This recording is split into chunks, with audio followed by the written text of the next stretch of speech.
Hello. Welcome in to episode 131 of the Full Send Half Mast podcast. Tonight, it's going to be a fun one. We're going to talk about this weekend's NASCAR racing at Sonoma with the Xfinity Cup Series, Indy NXT with the Iowa doubleheader weekend for IndyCar, World Endurance Championship out at Sao Paulo for the 6 hours of Brazil, IMSA and the Michelin Pilot Challenge Series at Canadian Tire Motorsports Park. We'll talk about all those races, recap them for you guys, the winners and losers of this weekend, and some of the drama that ensued. Drivers of the week. We have three pretty good selections here this week, as well as bonehead moves of the week. Also, three great selections there as well. Cup Series standings. We'll talk about that and how the cut line has changed a little bit. Also, the World Endurance Championship and IndyCar driver standings. And then I'll preview for you guys this upcoming weekend's races with the ARC Xfinity and Cup Series at Dover for the fourth round of the in-season tournament. We'll talk about the in-season tournament and how that's been going, and also my picks for this weekend's Final Four. IndyCar at Toronto this weekend for another awesome street course race with the amazing IndyCar Racing Series.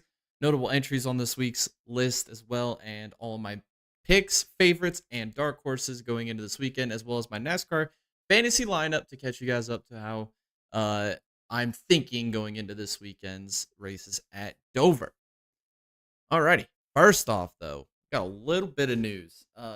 Particularly, we're going to start with the Formula One news regarding Christian Horner. He is currently and officially out at Red Bull. If you guys remember, it was last year, maybe early last year, when the whole sexual harassment thing came up with Christian Horner and shriveled up like a little bitch when he got found out about.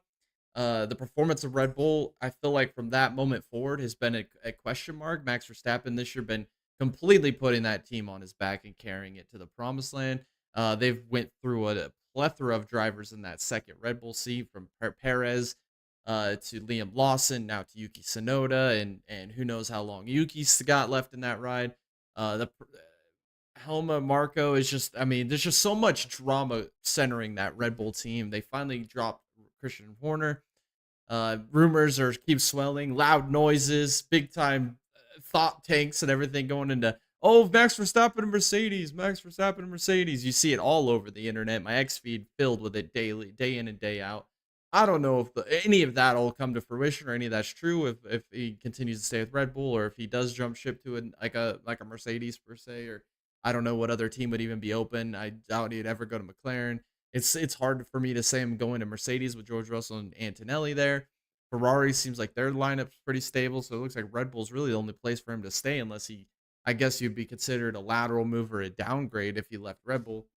But without Christian Horner there, all of the drama that surrounds him and his little man syndrome, I would say, it's going to be interesting to see where Red Bull goes from here. Crazy how the mighty have fallen. Could this be the end of an era for Red Bull? Could this be the end of the dominant reign that we've seen out of Red Bull over the past few years? Could their championship winning days be behind them for the time being? We see it this year with McLaren being the best team. Even Mercedes is better than Red Bull on most weekends. Even Ferrari, with their terrible strategy and their terrible development cycle that they always seem to have, seem to be even maybe better. And then you see all these underdog teams, like we see Sauber scoring podiums now. We've got Haas score up there running good in the points. I mean, it's crazy what kind of F1 season this has been. And Max Verstappen just continually fades and fades in this world championship fight. Me and Tom have called it weeks ago that it was over for Max Verstappen this year. And now Christian Horner's out. It feels like it is the end of an era for Red Bull as it currently stands, which is crazy just to think that, what was it, 2 years ago, they won all but one race on the entire F1 calendar. It's crazy to think that where the mighty have fallen. All right, the next bit of news, the 2311 Front Row Motorsports versus NASCAR debacle. I just drama, lawsuit, wine bag, baby parade continues. As we've reported a few weeks ago that they had 2311 had filed that injunction so that they could keep their charters throughout the rest of the 2025 season, even though they didn't sign the charter agreement. A judge ruled in favor that they would get to keep the injunction. They would get to keep their charters for the entire year of 2025, even without signing that charter agreement. Then it went to a panel with NASCAR's appeal to three separate judges, and they ruled in favor of NASCAR, saying, hey, 2311, you can't just not sign the charter agreement. and the demand to get the charter that you demand to get the charter that you refuse to sign to have in the first place. It just doesn't work that way. And then on top of that, going and suing NASCAR for whatever they deemed detrimental to their teams or whatever. Well, they here in a couple days, or by Thursday, I believe it is the cut line for them to lose their charters for the rest of 2025. I don't know if they would have to pay back any of the charter money they've earned so far this year. I don't know how any of that works. I'm not a legal expert. You can talk to any legal expert you want. But the way I understand it is that they're going to lose their charters. NASCAR is going to obtain them, and 2311 is going to file another injunction to try and keep them. I don't know how that's all going to play out. I believe this is, and if it was me, in my opinion, I think this is going to end up going to trial in December. I don't see how they're going to ever come to a peaceful resolution here. And the reason I say that is because let's go back. Let's wind the clock back to when charters first got started. What, 2015? I think it was, maybe 2014. I want to say 2015, maybe. The charter agreement comes into place. This is something NASCAR didn't want. NASCAR didn't go to the owners and be like, we're going to have a charter system. We're going to do this and this and this. This isn't anything that NASCAR wanted to begin with. This was a thing that the teams wanted so they can make more money and have more value to their entities, to their company, to the investment they make into the sport of NASCAR. So the teams demanded it be a thing. NASCAR's like, okay, if that's the thing, we'll make a charter agreement. We'll hand out charters. And the value will be market value, and it could go up or down depending on the value of the market and interest in the sport through investors and whatnot, sponsorships. This is something teams absolutely demanded for. Well, forward to early this year, the charter agreement was up. We have to sign this new charter agreement. These charters have been flying out the door at money amounts that are just ungodly and don't make any fucking sense whatsoever. So it's basically, we let the rabbit out of the hat. We opened up Pandora's box. We're never going to be able to put it back in. So we're stuck with charters. And all charters have done is limit the size of the fields. Basically force teams to close doors to be able to make a quick buck and sell a charter. Investors coming in that don't care about racing, don't care about NASCAR at all, that are coming in and buying charters and lording it over people's heads and then selling it out from under. It's just been a complete shit show with charters. And the teams are the ones that brought it upon themselves. So we get this new charter agreement that NASCAR didn't want anyway. NASCAR wanted to abolish the charters before they even wrote a new charter agreement. But to appease the teams, they decided, let's keep the charters in place just to appease the teams. Keep these team owners happy because they demand so goddamn much. And all but two teams decide to sign this charter agreement. So then in turn, these two teams think they're better than everybody else and decide, hey, we're going to sue NASCAR, but then we're also going to apply for a preliminary injunction to be able to keep our charters. So we get to keep this charter that we refused to sign for, that NASCAR handed out to us on a golden platter. We're going to refuse to sign it. Then we're going to hopefully keep all the benefits of having it without signing the agreement to keep the fucking charter. And then we're going to bitch and moan and complain. The way I look at it, you play stupid fucking games, you win stupid fucking prizes, you dumbass motherfuckers at 2311 in front row. NASCAR basically bent their fucking knee to you. You're going to bankrupt all these fucking tracks around the world. This is the reason you have no sponsors. All this BS because of these charters. NASCAR did it to freaking appease your dumbasses. And then you refuse to sign it, and then you bitch when they take it away from you. I think NASCAR should sell the charters from out from underneath you, 2311 in front row. You're the morons that didn't want to sign a freaking thing that basically should have never happened anyway. You're basically signed a piece of paper that's just giving you money just to be there, and you refuse to sign it. Stupid. Play stupid games, win stupid prizes. 2311 in front row, I'm officially over you. I kind of hope you lose your fucking charters. Obviously, I don't think NASCAR is going to sell them before this whole lawsuit gets decided in December, which granted, I think that's fair because maybe 2311 and front row, when it comes to settling with the thing, maybe the courts will decide, hey, you have to sign this or you lose your charters permanently. And if they refuse to sign it the second time after they lose the trial, cool. You played stupid games. You won stupid fucking prizes. Goodbye. Adios. We don't fucking need you in NASCAR anymore. That's my opinion on the whole deal. I don't give a shit what anybody says trying to defend front row in 2311 at this point, because this isn't something NASCAR ever wanted. And I hate when people say, "Oh, NASCAR's the problem here. NASCAR's the problem here." I agree with you 100% of the freaking way, dude. I am not a proponent of NASCAR. I could give less than 10 shits about NASCAR. But when they absolutely do the right thing and give you something that you demanded out of the generosity of their own freaking hearts that they have no heart of, and then you refuse to sign it, you should lose it, man. You should lose the charter. I don't care. I don't care. Adios, Denny Hamlin. Adios, Michael Jordan. Adios, Bob Jenkins.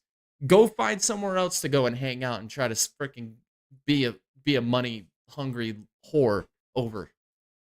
That's all I gotta say about that. Alrighty, let's recap this weekend's race. We got the Xfinity Cup at Sonoma, Indy NXT and IndyCar at Iowa, World Dirt Championship at Sao Paulo, IMSA, and the Michelin Pilot Challenge Series at Canadian Tire Motorsports Park. Let's start with the Xfinity race. Not much to talk about here besides the absolute amazing Zilich v SVG showdown that everybody wanted and we didn't deserve, to be honest. I mean, just an absolute freaking banger of a race. SVG, Zilich probably swapped the lead about 100 freaking times, it felt like. Both on the same strategy, played his race smart, raced each other hard, made contact, didn't wreck. Super impressive. But Connor Zilich, the absolute phenom. I think the best rising talent in all of motorsports, period. I don't give a damn what kind of motorsport we're talking about. He is the best prospect in the world. He could win in any type of car, in any type of series, any type of discipline. I think he has the potential to be the greatest driver in motorsports of all time. Too bad he's wasting his talent on NASCAR, but that's just me. But yeah, he absolutely took it to SVG this weekend, and SVG is the GOAT. I mean, it's not even a question. He's the best. SVG's the best road racing stock car driver in the world. I mean, with all these stats, championships, wins, and accomplishments of V8 supercars, comes to NASCAR, and he just absolutely is annihilating the field on road courses. I mean, it's not even close. He was in colleague equipment last year, which is basically a C-tier team at best, and he was still basically competing at the front of the field for wins in the Xfinity Series, and then trying to compete in the Cup with little success because of how terrible the cars are. They moved to Trackhouse, which is a B-level program, and he's just slaughtering the field. Imagine if he was in like a Hendrick Motorsports or a Joe Gibbs Racing Toyota right now. Like, dude, they would never touch him on another road course for the rest of the time. Like, he's just that good. He's in a B tier car and just slaughtering the field, which we'll talk about that more at the Cup race here in a minute. But Zilich is a freaking beast, man. Absolutely takes it to SVG. Really the only guy that's been able to go head to head with SVG on any type of road race at all the last 2 years has been Zilich, and absolutely just took it to SVG. Great race, great battle. Redemption for Zilich after last week at Chicago, where it looked like he was going to have a chance to win the race, and SVG kind of used him up into turn one and took the lead there, and Zilich wasn't able to recatch him, so it kind of felt like a little bit of redemption, man. That's Zilich's third win on the season, fourth career win in the Xfinity Series, and early championship favorite. He's got it figured out, man. He's got the pace. He qualifies pole just about every race, on the ovals, on the road courses. It doesn't matter where he goes. He's always going to be fast. He's always going to have the pace. Excuse me. He's my championship favorite right now. I don't even question it. And I can't wait to see him in the Cup Series next year alongside SVG and Chastain. I think that's the dream team. With Zilich, SVG, Chastain. I mean, you couldn't have put together a better team. I mean, that's freaking amazing, dude. I'm excited. All right, Saturday, Michelin Pilot. I'm just going to talk about the winners here with the Michelin Pilot Challenge Series race. The number 39 BMW ends up winning in Grand Sport, and the number 93 Honda wins in TCR. Back-to-back wins for them. I kind of had the Hyundais winning this weekend. They dominated the early parts of the season. Well, they've lost the last two races to the 93 Honda, so great job by them this weekend. Let's talk about the Indy NXT, because holy cow, man. The winner, I knew it was going to happen. I've been saying it on this podcast for the last 6 months, 8 months. I don't even know. How about Miles Rowe, man? Finally gets the damn win in the Indy NXT series. He won 11 times in the USF Pro 2000s. I think he won like 8 times in the USF 2000s. Unbelievable talent, man. He's been skitting. Like last year, he was like a top 5 contender all year. Just right there on the cusp of the top 5. This year, he's turned into a podium contender. Finally. breaks through and wins this weekend and had to beat the best in the Indiana XT series, Dennis Hauger. Lockie Hughes had a good run going there early. Him and Miles Rowe battle for P2. Lockie Hughes made a double block, which we say it all the time.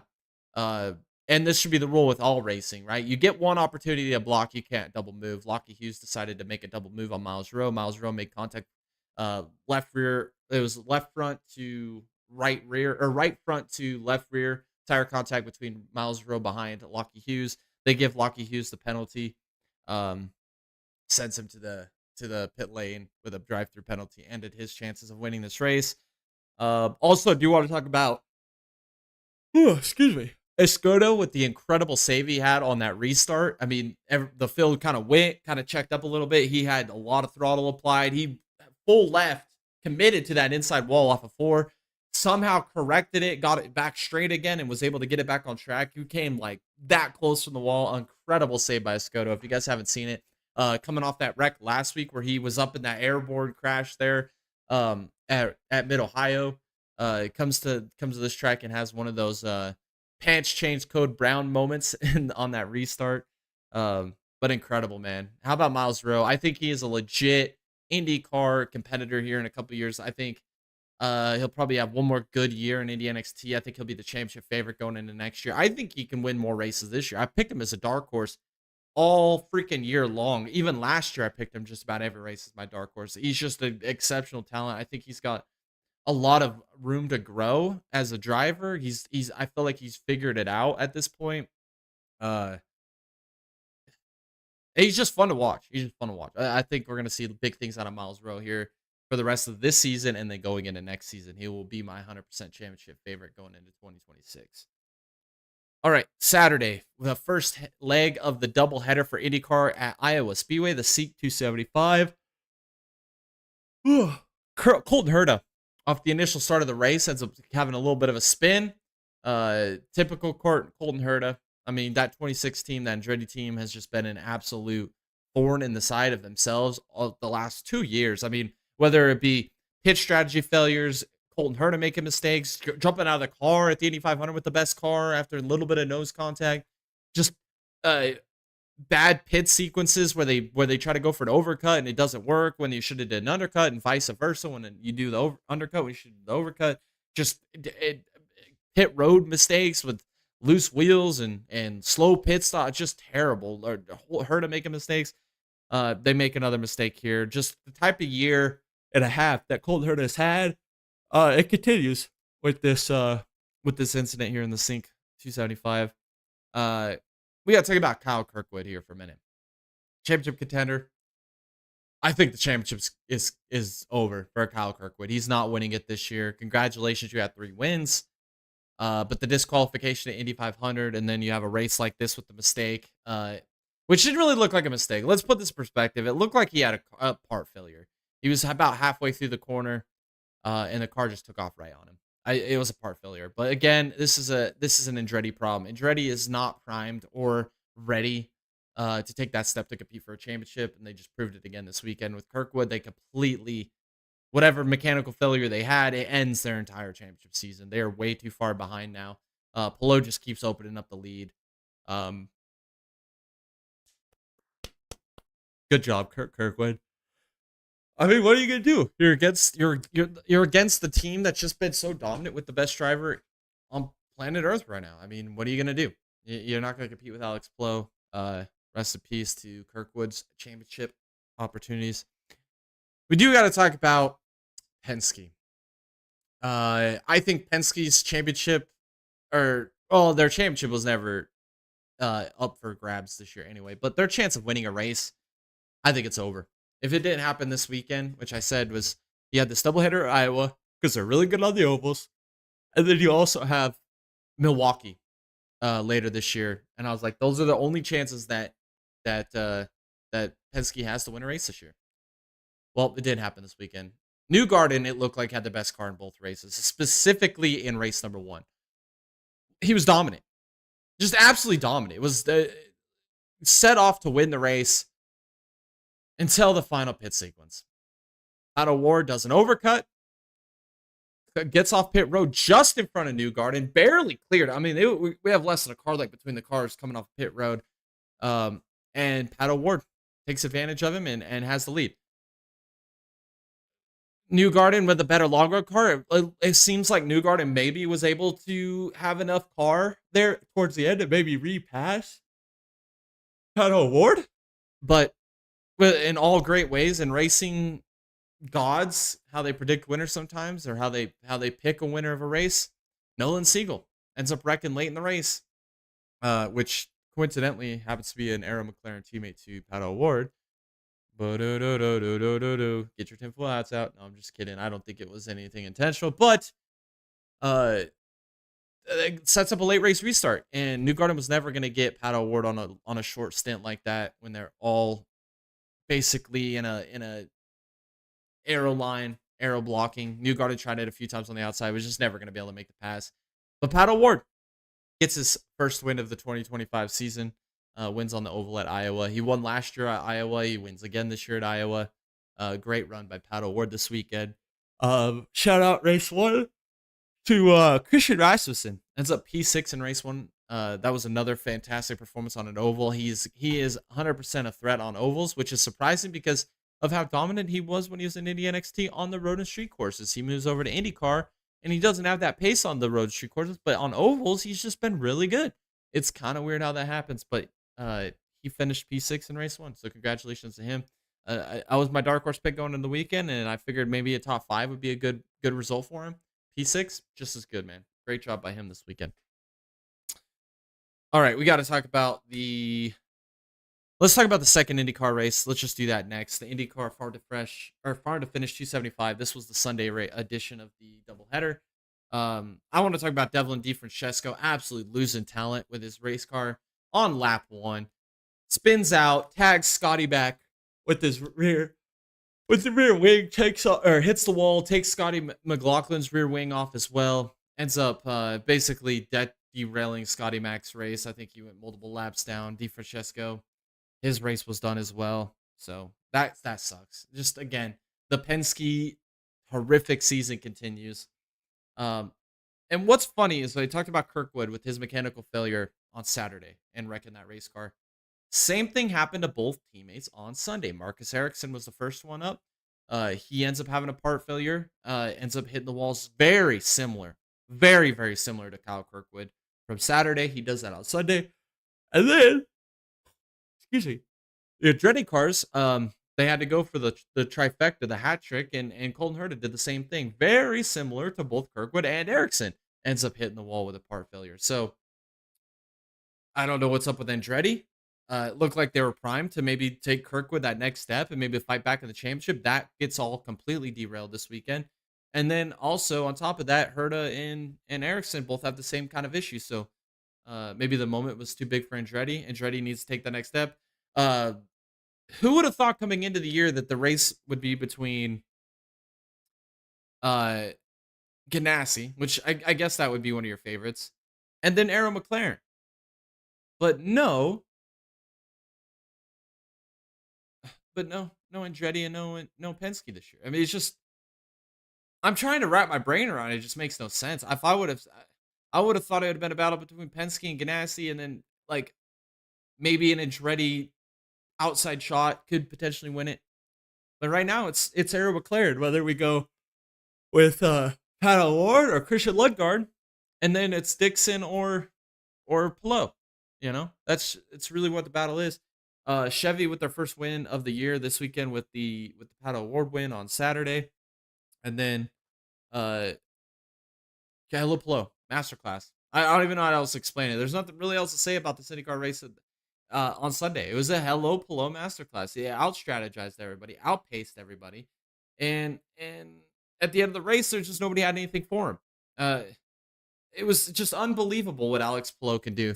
The one question mark I had going into this year was Alex Pelot to be able to win multiple more championships in a row and be able to outlast the Penskes. I was like, the only chance he's got is to win ovals. Well, this year, not only is he winning ovals, but Penske was nowhere to be found. So he's just basically annihilating the field. The standings as they stand right now in IndyCar, Alex Pelot, 129 points over Pat O'Ward in second. And then 173 points over Dixon in third. This championship's cooked, bro. It's done. Hello, Palo. It's won 3 out of the last 4. This could be 4 out of 5 years with the championship. 3 in a row, 4 out of 5. Unbelievable, dude. Like, Indy 500 now. He's winning on ovals at Iowa. I mean, untouchable everywhere. The only Achilles heel he has now is that Mid-Ohio race, which I think he'll figure that out eventually. I mean, there's no way you're keeping Alex Palou down for too long, but this IndyCar season's been wild. I mean, we've had cinematic race after race after race. We've had the rise of Kirkwood. We've had the Alex Palou dominant tour. We've had great runs by Malukas and Rasmussen and Daly and uh Ferrucci on some of these ovals. Rosenquist and Armstrong been having good runs, which I got to shout out Armstrong this weekend. P3 in the race number 2. Great job by him. With that Ganassi relationship with Meyer Shank has, I mean, we've seen Rosenquist and Armstrong have good runs this year. So good job by both of those guys this weekend. I don't know. There's not much else to say about IndyCar this year. It's the Alex Palou year, man. He's the GOAT. Scott Dixon got his. And Palou got his. Pato got his this weekend. I'm going to say it. Bold prediction maybe right here. I don't think that Penske wins a single race this year of 2025. I think their best chance left is Milwaukee with Newgarden. We've seen Power. We've seen McLaughlin both win at Portland. Do we see that this year? I don't think so. Toronto this weekend, I would put more money on McLaren and Ganassi battling it out again with how good Lundgaard is there and with how good Palou is there. I just don't know where you're going to find that win for Penske. I'm going to say it's a winless year for Penske in 2025. Bold prediction. I just don't think it's going to happen. All right, let's talk about the World Endurance Championship race for a second. I talked about it last week. The new BOPs are out, and Ferrari got hit with probably the weakest BOP again. And it really felt like Ferrari was going to sweep all of 2025. It looked like at the first round of Qatar, it looked like Cadillac was maybe better than Ferrari there. But then they ran each other over, and race was done. Ferrari ends up winning. Ferrari dominance continues all the way through to Le Mans. And it looks like it was going to continue on to here. It didn't. Cadillac got their redemption from Qatar, guys. They got it. They absolutely controlled this race start to finish, the 6 hours at Sao Paulo. I didn't see it coming, I guess is where I'm saying. Like, Cadillac has been such a hit and miss team all year. It really feels like Porsche's like kind of the second tier team to Ferrari this year. We know that we talked about it all time and time again, their dominance in IMSA with those Porsche 963s. But Jota getting the new Cadillac partnership this year really felt like they had the pace start the year off like a Qatar, right? Like I said, they could have easily won that race, beat Ferrari there. And then they've kind of fallen back just little bit by little bit, a little bit of digression all year long. Well, they finally put a race together with the speed. They had the pace, the strategy. Just everything came together this weekend for Jota. And I think we saw kind of a glimpse, like a little bit of a peek at it at Le Mans with their qualifying on pole. It looked like they had the pace early. Then obviously the race kind of got away from them pace wise. They just didn't have it. But this weekend, man, I don't know if it was something to do with the track at Sao Paulo. I don't know if the way the BLP was applied to the track and the car, it seemed to work better with the car. I don't know. But it was just an interesting weekend. The number 12 caddy ends up winning this weekend in Hypercar. And then I got to give a big shout out. Biggest upset win I think of the year so far is the number 87 Lexus ends up winning in LMGT3 this weekend. We've talked about it time and time again with the Lexus program, with this outdated GT3 car just completely driving a freaking relic from the past, a car that's just so far beyond innovation compared to all the other entries, like with the Porsche 911 and the Ferrari, the BMW. It's just all these other cars, Aston Martin, even just all these other cars have just come and surpassed Lexus. Lexus was that gold standard there for the first couple of years of the GT3 program with Vassie Sullivan and IMSA.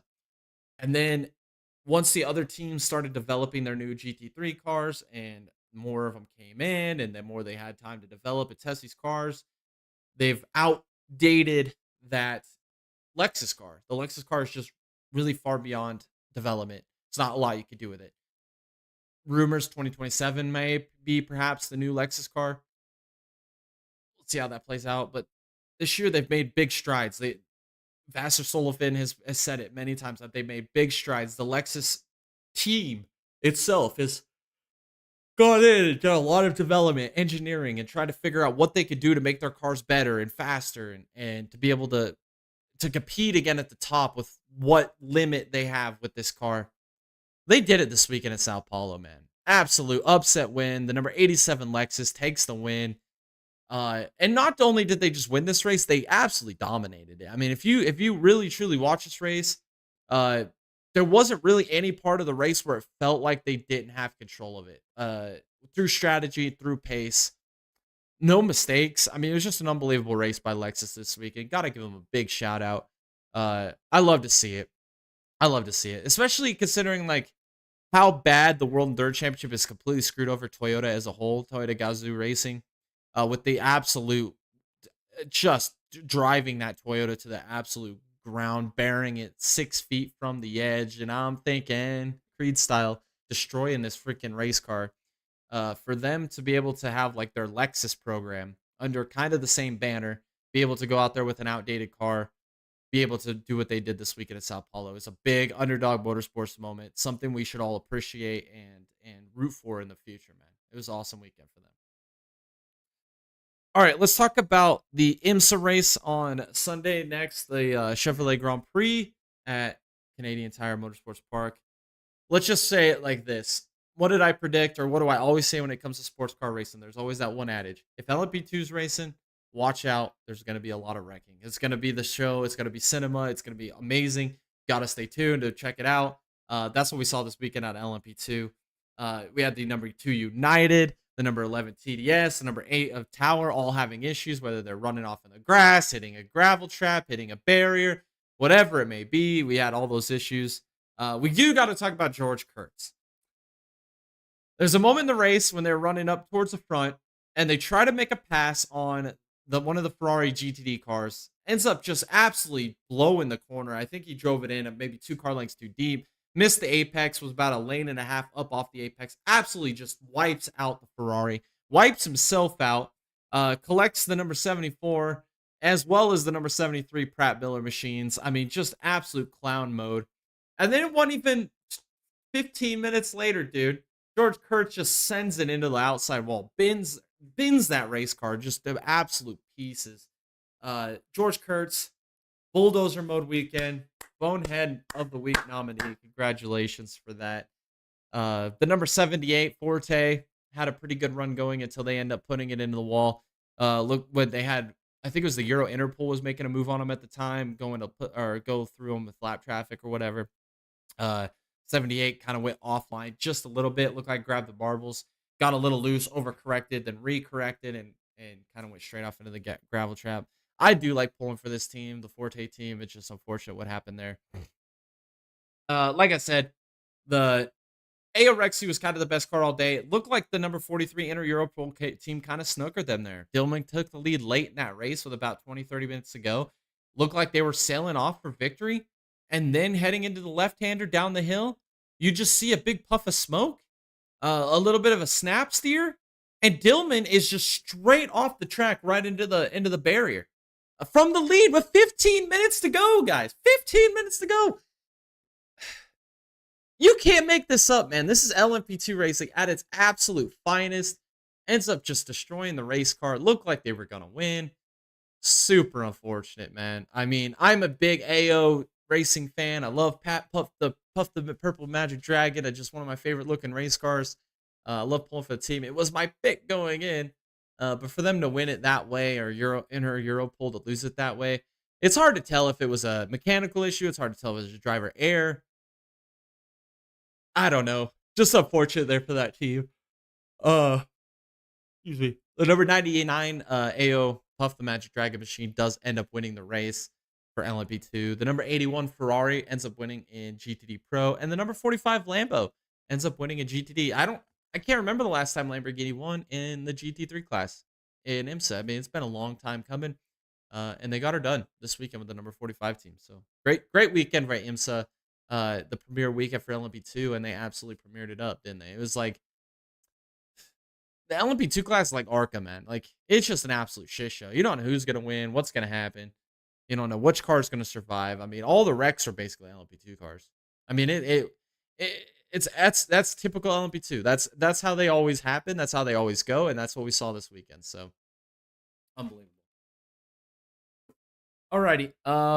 Let's see. I did forget to mention the World Endurance Championship standings after this weekend. The number 51 Ferrari continues to lead with 105 points over the number 83 AF Corsa Ferrari with Hansen, Kubica, and Yi. They are 12 points back.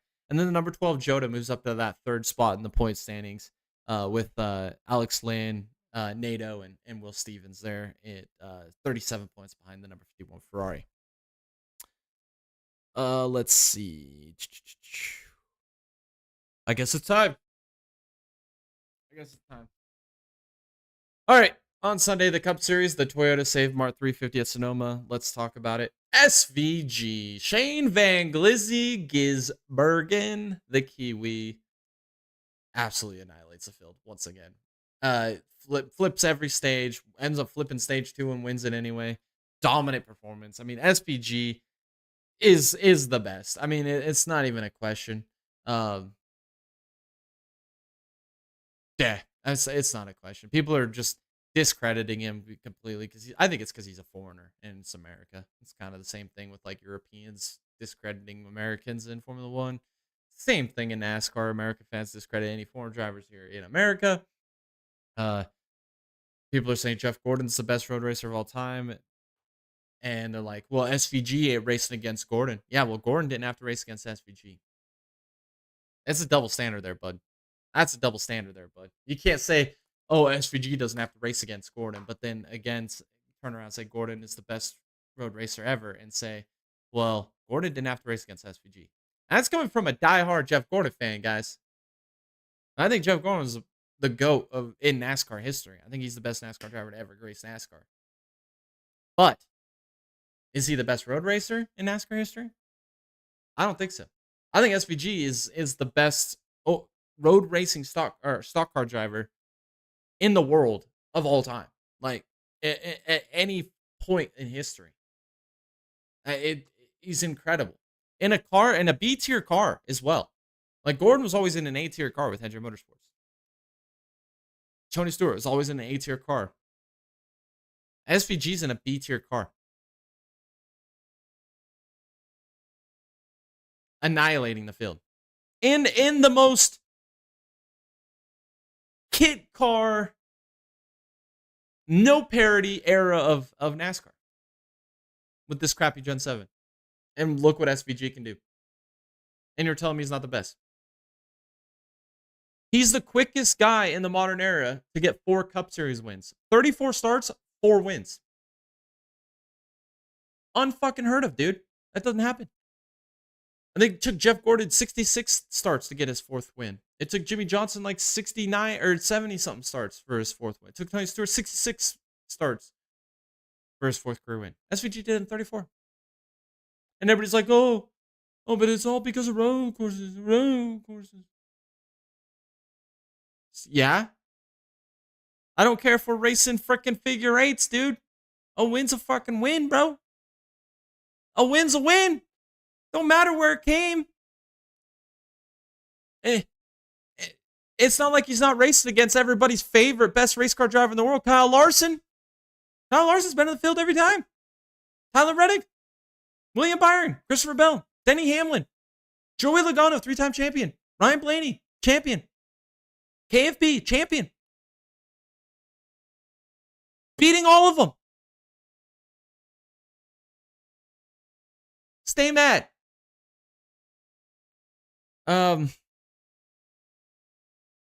Chastain overcooked it into 11. Ends up kind of dumping Suarez there. I don't care.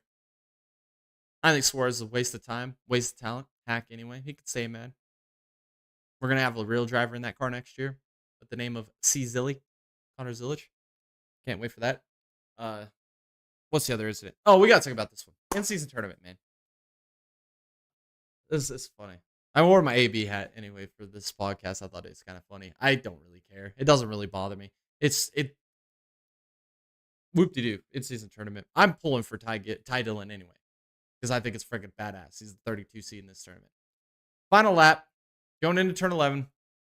Bowman's one position in front of Ty Dillon, 16th and 17th. And Ty Dillon drives right over the back of Bowman, moves him right out of the groove, goes by him, takes the spot, moves on in the in-season tournament. That's how you fucking race right there, dude. That's how you do it, man. I can't even be mad about it, dude. Like, I get it. Bowman lost a couple points, whatever. He lost. He'd have been, 33 points ahead of the cut line or 32 points, and now he's 29. Lost a couple points there to the cut line, but Ty Dillon moves on, man. Survive and advance. Like March Madness, the underdog story. The last seed in the tournament ends up advancing through Hamlin, through Brad Keselowski, and then through Bowman. And they're all multi-time cup winners, champion.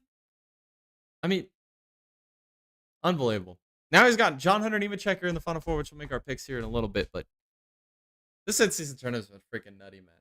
Nutty. And then we have Gibbs and Reddick on the other side that advanced as well. So, wow. I said it last week, though. I said there's certain things in racing that happen that just feel like they're meant to happen. They feel like they're destiny. And this whole Ty Dillon in-season tournament, it just feels destiny. It just feels like destiny. It feels like it's meant to happen. So just sit back and enjoy it. I guess my last complaint here, and it's a lot to do with just these NASCAR fans. It just, again, I don't want to hear you guys say we need less road courses or there's too many road courses on the schedule. It's not real racing. It's not NASCAR racing and all this crap. To you, I say what you would tell me about Atlanta. Just don't watch. So guess what? I quit watching races like Atlanta. I don't watch that shit no more. I quit fucking watching that shit because it's stupid and bullshit and fucking that ain't NASCAR racing, motherfucker. It ain't NASCAR racing. But then you're going to turn around and bitch and moan about watching a race at Sonoma or Chicago or Watkins Glen or Coda and bitch and moan about it when that's races that I enjoy. So you know what I'm going to tell you that tell me not to watch when I talk about how shitty Atlanta is? Hey, bud, don't fucking watch. That's all there is to it. If you don't like the road race, don't fucking watch. Go watch something else. Like I do when Atlanta comes around. I don't watch that shit. So you shouldn't watch this shit if you don't like it. If it was up to you, you'd have 8 more fucking Atlanta races, and we don't want that. If it was up to me, we'd have 8 more fucking road races. But we ain't going to have that. So let me enjoy my 5-6 freaking road course races a year. Let me enjoy them. Let me have them. Because it's real racing, and it's good, and it's entertaining. We got rid of the stage cautions, it would probably be the best racing on the freaking planet.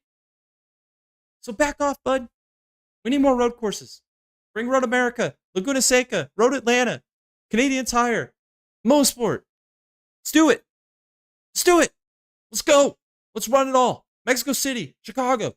Let's put a freaking street course in Seattle or Denver. I don't give a shit. Let's run 12 of them, 14 of them a year. Real racing, bud. Oh, I don't miss me with that bullshit. We need less road courses. We have too many. Miss me with that bullshit. Get bent, son. Get bent. Quit watching. All right. Makes me feel better. All right. Driver of the week, William Swalich, P3 in the Xfinity Series race. He won the ARCA West race at Sonoma this weekend, by the way, as well. Had a great run there, and then also running behind the 2 GOATs in the Xfinity Series with Zilich and SVG on Saturday in the Xfinity Series race. P3, great performance by him. Christian Rasmussen, P6 in race 1 of the IndyCar at Iowa doubleheader. Great job by him. And then again, Marcus Armstrong, P3 this weekend, race 2 with the IndyCar doubleheader. Boneheads of the week, Lockie Hughes with the blocking penalty in the NXT race. I think it cost him a chance to win. George Kurtz with the wrecking ball mode in the IMSA series, absolutely destroying the Ferrari and then destroying himself. Great job by George Kurtz this weekend. And the Devlin DiFrancesco, I mean, just an absolute waste of time and talent. The RRL team just cannot find a driver for that 30 car. They bring in, was it Pietro last year? Then they bring in freaking Devlin this year. I mean, just what a clown show that team is right there. And Devlin DiFrancesco loses talent, takes out Scotty Mack. Lap 1 of the race number 2 at Indy this weekend. Cup Series standings for the cut line, Bowman is 15th, 29 points above the cut, which is Bubba Wallace, who is 3 points over Priest in 17th. It's tightening up. We got Dover this weekend in Indianapolis. We still got Watkins Glen before the playoffs, Daytona, Richmond in there. It's going to be interesting. It's going to be interesting. I think there's like 6 races left before the playoffs. Do we see 16 winners? I don't think so. I think the only way I think Reddick's safe where he's at in 13th in points, I think he is. Busher right there at 14th, Bowman 15th. I think it's a battle between Busher, Bowman, Bubba, and Priest for those final 2 spots. 2 of those 4 drivers are going to make it in on points. I think we're going to have at least 1 more winner. Maybe 2. Yeah, probably 2. It's going to be tight. Alrighty. That is the racing from this weekend. Next up, let's preview this weekend's races. The ARCA Xfinity Cup at Dover, and then IndyCar at Toronto, which is one of my favorite races of the year. We've seen some great racing there, especially last year. If you remember, Santino Ferrucci got his aerial astronaut flight lessons there, which was super entertaining. We'll see if he can back that up with his advanced astronaut license this weekend. ARCA Series, Brett Cruz making another start with JGR in the 18. Tyler Reif going to be running in the number 23 for Joe Farr. And then Timmy Hill in his own Hill Motorsports number 56 machine. Xfinity Series, Kaz Gralla is going to be replacing Chris Wrong in the number 5 car. It was the right decision by our Motorsports to put Kaz Gralla in that 5 car for the remainder of the year, I believe. Ross Chastain making another start with Junior Motorsports in the number 9. Jake Finch for Hendrick Motorsports in the number 17. That's an interesting. We've seen Corey Day in that car this year. And then now we see Jake Finch get a start in that car. It's going to be interesting to see what that number 17 HMS car does in the future. Eric Almirola making another start this weekend in the number 19 for JGR. And then Rajah Caruth. I think this might be his Xfinity debut this weekend for Jordan Anderson Racing in the 32. We'll see how he does this weekend. I'm excited. And then Cup Series, JJ Yaley will be the one extra entry this weekend in the number 44 NY Racing machine. On Friday, the ARCA Series, the General Tire 150. I think it's going to be a battle between the 18 and the 28. Like always, Brennan Queen versus Brent Cruz. I think Brennan Queen is going to get the heads up notch over him this weekend. I think Brennan Queen wins another ARCA Series race, extends that points lead. And then LeVar Scott is my dark horse, which is kind of funny that I finally have taken him as a dark horse. I think it's the first time I've ever taken him as a dark horse. He's one of those guys just right there on the cusp of winning one of these ARCA races. Maybe this weekend's the weekend. He can get the job done. And then Saturday, the Xfinities, the Bet Rivers 200 at Dover. Man, this was a tough pick for me. We got Almirola in the field. We got Chastain in the field. Allgaier is always a threat at Dover. But my heart, my soul, my brain, everything tells me to pick one man and one man only, and that's the man that drives number 88, Mr. Generational Talent. C. Zilly, number 88, Connor Zilich. He's the man. He's going to win this weekend. He's going to qualify on pole. I think he's going to dominate this race. I just have a good feeling about it. Connor Zilich is the next great racing talent on planet Earth. Well, I'm going to take him to win this weekend. And then my dark horse, I'm going to go with Parker Retzloff. He is absolutely putting that team on his back this year. He's had some really good runs. I think this is a track that driver talent, I think, tops a lot of equipment disadvantages, I guess you would say. And I think that Parker Retzloff's really got the talent to get the most out of that 4 car. And I think the talent's going to show this weekend. I think he's going to have a solid top 10 finish this weekend. IndyCar on Sunday, the Ontario Honda Dealers Indy Toronto. Is there anybody else to pick? Let's just be real. I'm going with Mr. Hello Palo to win again. The absolute GOAT of the IndyCar series right now. The best driver, I think, on the planet of Earth as we stand. Is an absolute beast. I think Lundgaard. Watch out for Lundgaard this weekend, though. Lundgaard's going to put up a good fight. He's a former winner at Toronto. He's had really good runs at Toronto. Herta last year had a good run here, ended up winning the race. But Lundgaard was right there with him all race long. I think it's going to be between Lundgaard and Palou this weekend. I think that's really your battle. Don't count on anything Andretti-wise. They've just completely shit on themselves all year. Maybe Kirkwood shows up, Mr. Street Course. Maybe he shows up this weekend and gets some redemption from Iowa. I'd have to see it before I could believe it this weekend, though. It feels like Kirkwood just really kind of took a hit this weekend, and just the momentum, it just feels like all the wind came out of the sails of Andretti this weekend at Iowa, and I just don't know how they could bounce back. We'll see. My dark horse, I'm going with Felix Rosenqvist again. The MSR Ganassi alignment has been freaking fantastic for MSR this year. Rosenqvist had some great runs this year, man. I see him in the Fast 6. I think he's gonna have a good run on Sunday, a top 5 car, maybe even a chance at a podium this weekend, and who knows, maybe we see some weird alternate strategies, weird time cautions. Maybe Rosenquist finds himself at the front of field this weekend. Cup Series, the auto at Dover, the Auto Trader Echo Park Automotive 400. I'm gonna take Christopher Bell to win this weekend. I kind of threw a dart at a dartboard. I don't know who to take. I'm just gonna go with Bell. They've been on a slump recently, and I think maybe this is the weekend they turn it around. This is like I said, a driver's track. I think Bell and those JGR Toyotas are gonna be really quick this weekend. I think Hamlin's gonna be a threat. Uh, hate to say, I think Briscoe's probably gonna be a threat. I think Gibbs is gonna be a threat this weekend as well. I think the JGR Toyotas are gonna be good. Hendrick's also gonna be good. This is one of Bowman and Larson's type of tracks, where I think those guys are gonna have good runs. Byron's been on a slump. I don't know how he's gonna do. Elliott's, you could chalk him up for a top 15 finish right now. It's gonna be an interesting race, but I'm gonna take Christopher Bell. And then my dark horse, I'm gonna go with Ryan Preece. On that cut line for the playoffs, right there at the bubble, if they're getting in or not making it at all. He needs a big weekend this weekend. And I think that he gets it. I think he's a top 10 contender all night, all day long. I think maybe towards the end, maybe top 5. I think this is a track that's going to play to his driving style. I would watch out for Ryan Preece this weekend. All right. I'm going to do my NASCAR fantasy next. I'm going to go with Larson. Like I said, which hot take on Larson, I think the Indy 500 killed his career. The Indy 500 double weekend. I think he has not been the same since. Has not had any pace or success ever since that entire failure, I believe, of a weekend there at Indy. Maybe this is the weekend he turns it around. This is a great track for him. I'm gonna go Bell, like I said, because I think he wins. Like I said, I'm gonna take Elliott. I think he's chalking him up for a top 15 right now, top 10 even. He's been super consistent. I'm gonna take Bowman this weekend, former winner at Dover. It's one of his better tracks. Hendrick's really good at Dover. And then I'm gonna take Gibbs. I think Gibbs is gonna have a really good run this weekend. I think Gibbs could potentially get his first career win this weekend. I could see it happening, very likely. Now for matchups, let's do the two non in-season tournament matchups first. We got Elliott versus Hamlin. I'm gonna go Elliott, just because I like the consistency that the 9 team has shown so far right now. The 11's on a little bit of a slump.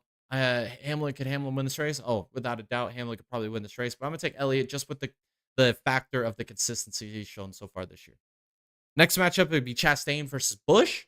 I'm gonna go Chastain over Busch, and this is a pretty good coin toss here.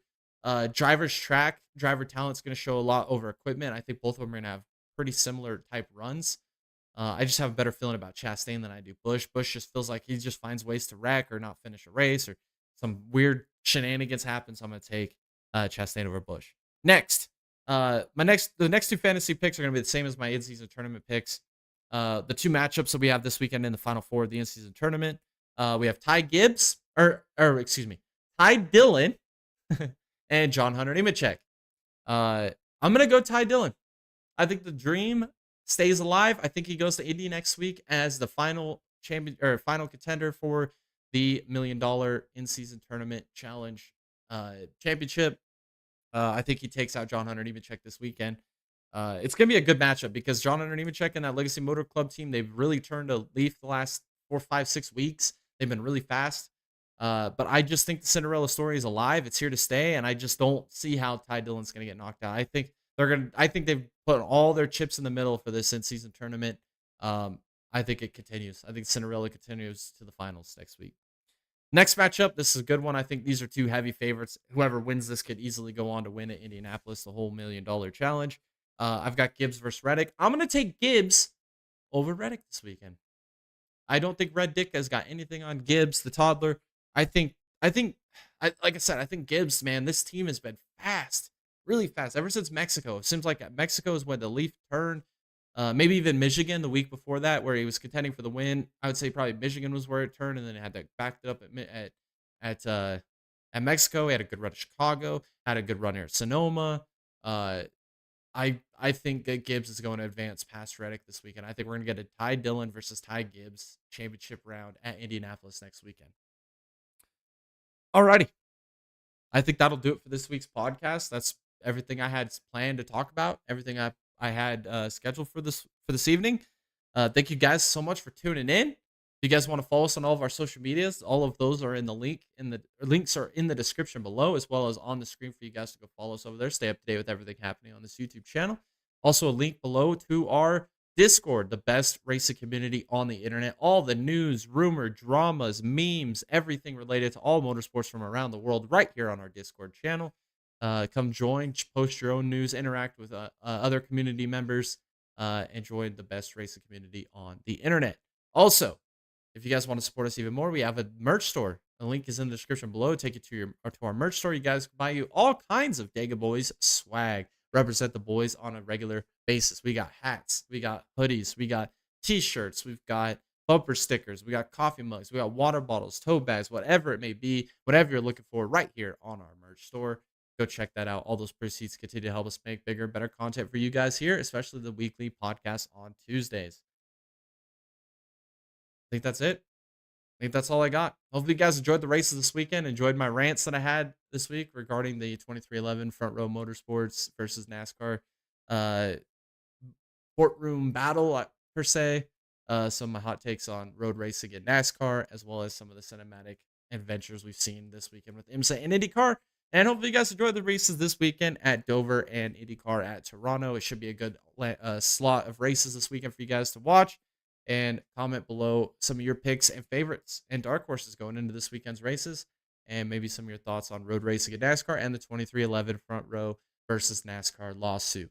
Thank you guys again so much for tuning in. Hopefully you guys enjoyed this podcast and enjoy the rest of your week and the races this weekend. We will catch y'all in the next one.